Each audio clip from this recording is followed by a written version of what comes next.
IVM।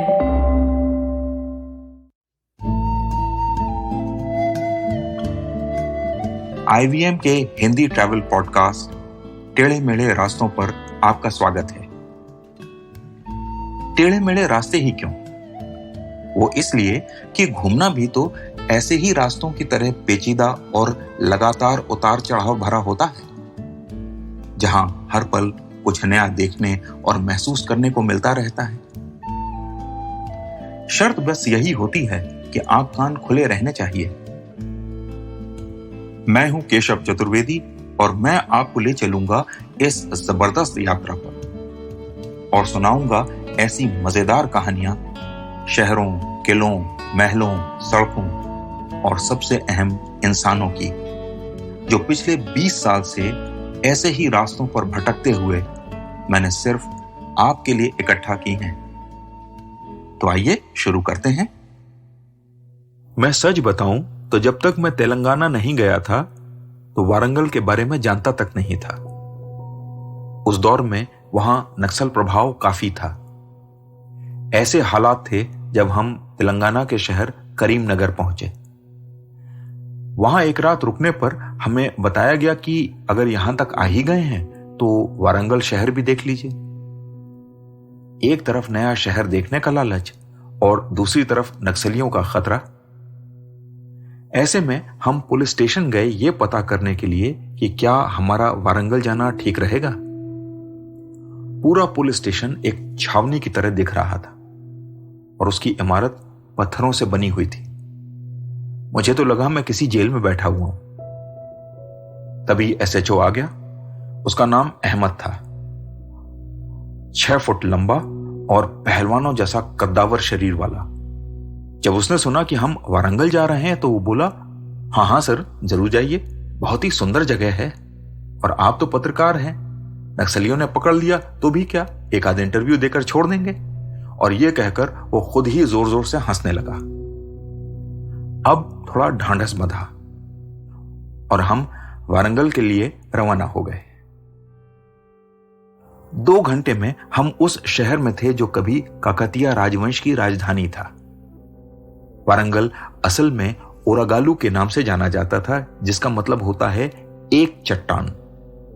जी हां, एक चट्टान। इसका संस्कृत नाम एक शिलानगरम भी था। असल में माना जाता है कि यह पूरा शहर एक बड़ी चट्टान को काटकर बनाया गया था।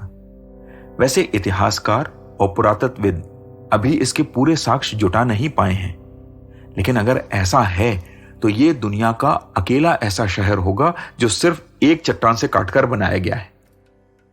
करीब 800 साल पहले काकतीय राजवंश दिल्ली सल्तनत से हार गया और कुछ समय के लिए इसका नाम सुल्तानपुर रख दिया गया।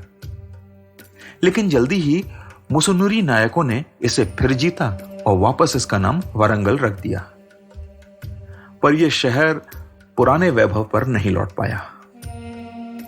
आज उस वैभव के नाम पर सिर्फ 1000 खंभों वाला मंदिर बचा है, जिसमें वाकई 1000 खंभे हैं।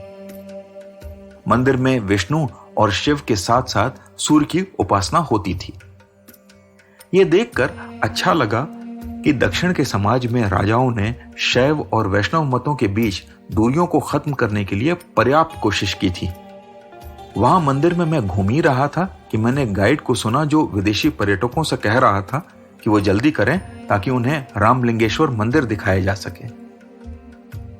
मैंने वारंगल की बाकी जगहों की तरह इस मंदिर के बारे में भी कुछ नहीं सुना था, तो मैं चुपचाप उनकी कार के पीछे चल दिया। लेकिन पूरे रास्ते मैं इस मंदिर के नाम को लेकर सोच में पड़ा रहा।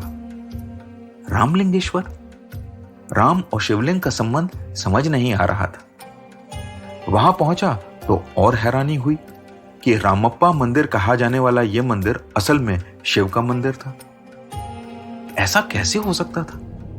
यही सोच रहा था कि उसका जवाब मिल गया। असल में यह मंदिर काकतीय सेनापति रेचरला रुद्र ने बनवाया था और इसके आर्किटेक्ट या वास्तुकार थे रामप्पा। रामप्पा शिव भक्त थे, इसलिए मंदिर का नाम रामलिंगेश्वर रखा गया और मंदिर अपने वास्तुकार के नाम से प्रसिद्ध हो गया। इसके अंदर जो नक्काशी है वो उस समय के जीवन के छोटे से छोटे पहलू को भी दर्शाती है। इसे देखकर मुझे लगा अभिलेखों में ना सही, लेकिन पत्थरों पर उस समय के आम जीवन की झलक इतिहास के उस दौर का सबसे बड़ा दस्तावेज है।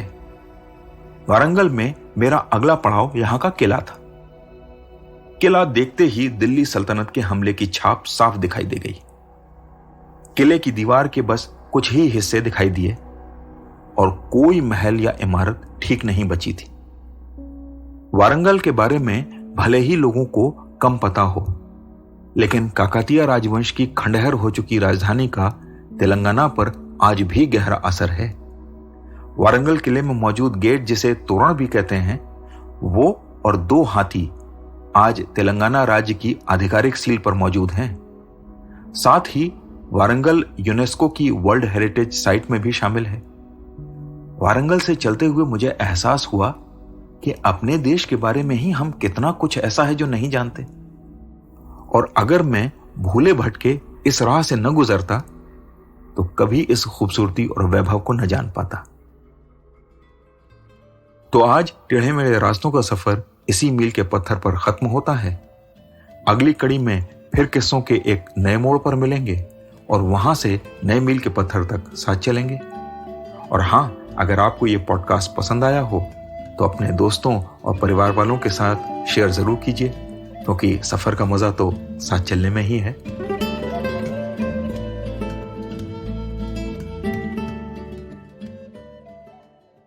Hello, everybody. It's been another great week on the IVM Podcast Network. On Naan Curry, we broadcast our 50th episode. Sadaf and Archit invite one of the best food researchers in the country, Vikram Doctor. They discuss Indian street food, small town delicacies, and the history of our most common food habits. On Smarter with Sid, Siddharth explores how data can be woven into a story through artificial intelligence. On Tere Mere Raste, Keshav takes us to Dehradun, a city whose foundations were laid by a Sikh guru, and tells us how his famous basmati rice was introduced to it by an Afghan king living there in exile. On Cyrus Says, Cyrus is joined by former Indian cricketers and hosts of the Khel Niti podcast, Sabah Kareem and Nikhil Chopra, to talk about tons and tons of cricket. Tune in for a very fun episode. And don't miss the festive season special on the Habit Coach podcast, where Ashton Doctor talks about how our eating habits change during festivals.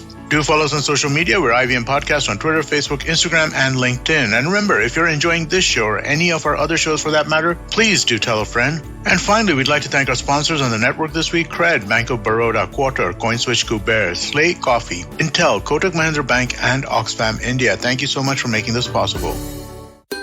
आजकल लोग positive शब्द से ही डरते हैं, पर यकीन मानो Covid के आगे भी दुनिया है, जहां पॉजिटिव और सही चीजें जरूरी है। और हमारे देश में जहां जहां ऐसे काम होते हैं, स्माइल इंडिया मौजूद है। यही समाचार तो ढूंढ कर लाती हूँ मैं, शिफा माइत्रा, आपके लिए हर गुरुवार। स्माइल इंडिया आप सुन सकते हो हिंदी और अंग्रेजी में IVM के ऐप पे, वेबसाइट पे, या जहां कहीं से भी आप पॉडकास्ट सुनते हो।